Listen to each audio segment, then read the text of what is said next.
He says recognizing Jerusalem as capital would cause catastrophe. ANKARA, Reuters. A formal U.S. recognition of Jerusalem as the capital of Israel would cause catastrophe and lead to new conflict in the Middle East, Turkish Deputy Prime Minister Bekir Bozdag said on Monday.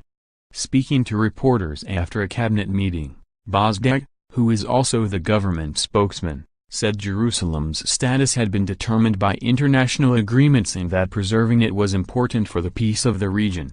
The status of Jerusalem and Temple Mount have been determined by international agreements. It is important to preserve Jerusalem's status for the sake of protecting peace in the region, Bozdag said. If another step is taken and this step is lifted, this will be a major catastrophe. Israel captured Arab East Jerusalem in the 1967 Middle East War. It later annexed it, declaring the whole of the city as its capital, a move not recognized internationally. Palestinians want Jerusalem as the capital of their future state. On Sunday, U.S. President Donald Trump's advisor and son-in-law said Trump had not yet made a decision on whether to formally recognize Jerusalem as Israel's capital, a move that would break with decades of U.S. policy.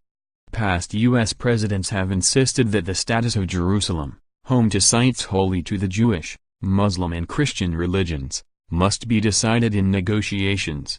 On Saturday, Turkish President Tayyip Erdogan held a phone call with Palestinian President Mahmoud Abbas in which they discussed the status of Jerusalem, sources in Erdogan's office said.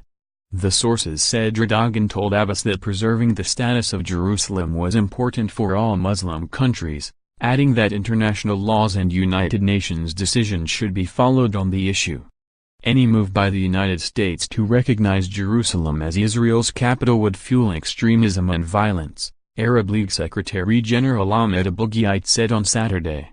A senior Jordanian source said on Sunday that Amman has begun consultations on convening an emergency meeting of the Arab League and the Organization of Islamic Cooperation before Trump's expected declaration this week.